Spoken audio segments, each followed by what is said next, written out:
कुनै बेला आफ्नो सशक्त अभिनयले दर्शकमा गहिरो छाप छोडेकी अभिनेत्री गरिमा पन्त करिब 9 वर्षपछि फिल्ममा फर्किएकी छन्। केही दिनदेखि भक्तपुरमा अन्तिम चरणको छायाङ्कन भइरहेको फिल्म बाटुलो जुनबाट उनले अभिनयमा पुनरागमन गरेकी हुन्।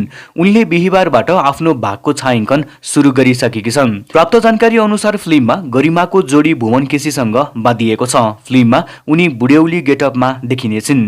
उनी यही फिल्मका लागि यसै साता बेल्जियमबाट नेपाल आएकी हुन्। उनले आफू छायाङ्कनमा जोडिएको जानकारी दिँदै इन्स्टाग्राम स्टोरीमा लेखेकी छन्, केही समयको अन्तरालपछि फेरि क्यामेरा, सेट अनि अभिनयसँगको भेट। 2063 सालमा बेल्जियम बस्ने हरि थपलियासँग विवाह बन्धनमा बाँधिएपछि गरिमाले फिल्मबाट दूरी बनाएकी थिइन्। पछिल्लो पटक 2074 सालमा रिलिज भएको फिल्म स्काउटमा देखिएकी उनले 2070 सालमा प्रदर्शन भएको फिल्म झोलाबाट राष्ट्रिय अवार्डका साथै सार्क फिल्म फेस्टिभलमा सर्वोत्कृष्ट अभिनेत्रीको अवार्ड समेत जित्न सफल भएकी थिइन्। अभिनयमा सक्रिय रहँदा सोझी र भलाद्मी अभिनेत्रीको छवि बनाएकी उनले निखिल दाई, जीवन मृत्यु, प्रीतिको फूल, दिदी भाइ, मनले मनलाई छुन्छ, सुन्दर मेरो नाम लगायतका 2 दर्जनभन्दा बढी फिल्ममा अभिनय गरेकी छन्। अब 9 वर्षपछि फिल्ममा देखिन लागेकी गरिमालाई पर्दामा हेर्न दर्शकका लागि रोचक अनुभव हुनेछ।